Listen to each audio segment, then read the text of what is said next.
Assalamualaikum warahmatullahi wabarakatuh. Bagaimana kabar Anda hari ini? Semoga Anda hari ini selalu dalam keadaan sehat walafiat. Amin Allahumma amin. Sebelum kita melangkah ke materi selanjutnya di dalam video pembelajaran kita hari ini, izinkan saya memperkenalkan diri. Nama saya Isyik Zahra.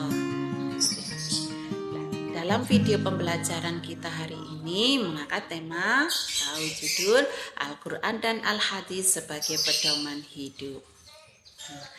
Nah, tujuan dari video pembelajaran hari ini apa aja? Nah, mari kita bahas. Yang pertama yaitu anak didik dapat menjelaskan dengan fungsi Al-Quran dan Al-Hadis. Kemudian yang kedua yaitu anak dapat membedakan antara Al-Quran dan Al-Hadis. Kemudian yang ketiga yaitu anak dapat menerapkan nilai-nilai yang terkandung dalam Al-Quran dan Al-Hadis dalam kehidupan sehari-hari. Nah, itu tadi tujuan dari pembelajaran kita hari ini. Kemudian pembahasannya yaitu tentang Al-Quran dan Al-Hadis sebagai pedoman hidup. Nah, sebelum kita melangkah ke pembahasan selanjutnya, mari kita simak. Yang pertama yaitu tentang Al-Quran. Apa itu Al-Quran? Nah, secara bahasa, secara lughawi, Al-Quran itu berasal dari kata qara'a yaqra'u Qur'anan yang artinya adalah bacaan. Nah, bacaan seperti apa Al-Quran ini? Nah, tentunya bacaan yang sempurna karena Al-Quran adalah murni kalamullah. Itu tadi secara bahasa. Kemudian Al-Quran secara istilah itu kalamullah atau wahyu yang diturunkan kepada Rasulullah Shallallahu Alaihi Wasallam secara mutawatir atau berangsur-angsur melalui malaikat Jibril. Kemudian bernilai ibadah bagi siapapun yang membacanya. Alhamdulillah kita sebagai umat muslim mempunyai kitab suci Al-Quran. Kemudian fungsi dari Al-Quran. Nah, fungsi Al-Quran itu apa? Kita simak. Nah, fungsi dari Al-Quran itu sebagai hujah atau pedoman hidup. Nah, sebagai hujah atau pedoman dasar hukum agama.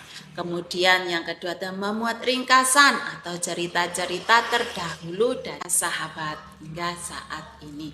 Kemudian Al-Hadis itu dibagi atau digolongkan menjadi 3 bagian.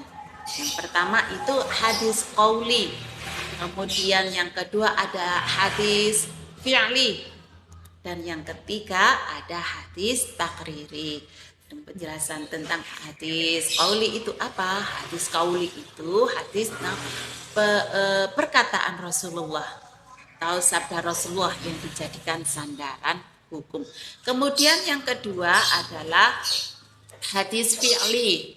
Hadis fi'li itu perbuatan Rasulullah atau tingkah laku Rasulullah yang dijadikan pedoman atau sandaran hujah hukum. Kemudian hadis takriri atau ketetapan Rasulullah, meskipun beliau atau ucapan dan segala sesuatu yang dilakukan oleh Rasulullah itu zat takriri atau ketetapan. Jadi tadi sudah ada hadis qauli, hadis fi'li dan hadis takriri. Kemudian fungsi hadis, tadi ada fungsi Al-Quran dan sekarang ada fungsi hadis. Fungsi hadis pada Al-Quran itu apa? Nah, yang pertama yaitu memperjelas isi Al-Quran. Kemudian yang kedua yaitu memuat perincian. Nah, diperinci, jadi isi Al-Quran itu diperinci menjadi satu, jadi hadis. Hadis bayanu tafsir. Kemudian yang keempat yaitu memberi kepastian hukum. Nah, memberi kepastian. Jadi yang pertama tadi yaitu memperjelas isi Al-Quran. Yang kedua membuat perincian tentang isi Al-Quran. Yang ketiga itu memberi kepastian hukum. Dan yang keempat adalah sebagai pedoman setelah Al-Quran. Jadi Al-Quran sebagai hujah hukum, Al-Hadis pun seperti itu sebagai penunjang dari Al-Quran. Nah, dalam video pembelajaran hari ini sudah saya jelaskan tentang apa tadi fungsi Al-Quran, penjelasan tentang Al-Quran dari segi bahasa, pengertian, fungsi, dan lain sebagainya. Kemudian Al-Hadis dari segi bahasa, istilah, dan fungsinya juga. Dan kategori hadis ada 3 atau pembagian hadis ada 3 sudah dijelaskan.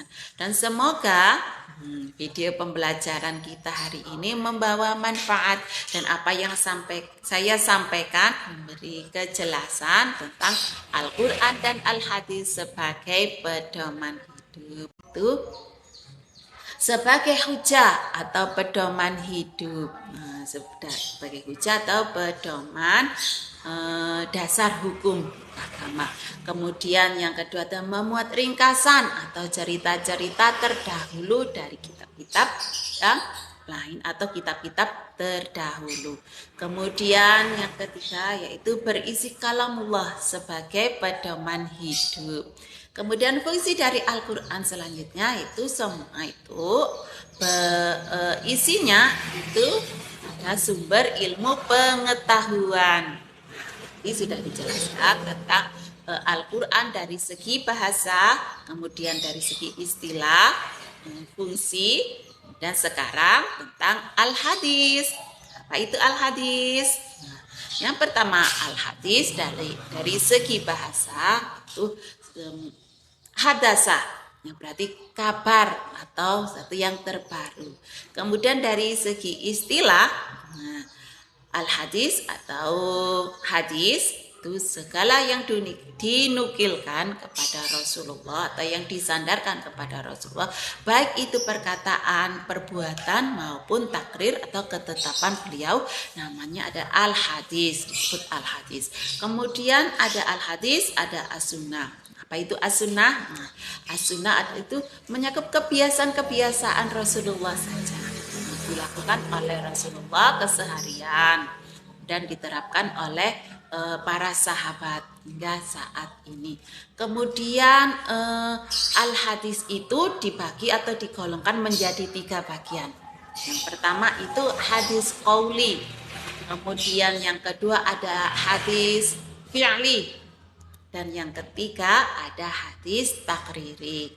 Dan penjelasan tentang hadis qauli itu apa? Hadis qauli itu hadis tentang perkataan Rasulullah atau sabda Rasulullah yang dijadikan sandaran hukum. Kemudian yang kedua adalah hadis fi'li. Hadis fi'li itu perbuatan Rasulullah atau tingkah laku Rasulullah yang dijadikan pedoman atau sandaran hujah hukum. Kemudian hadis takriri atau ketetapan Rasulullah, meskipun beliau atau ucapan dan segala sesuatu yang dilakukan oleh Rasulullah itu zat takriri atau ketetapan.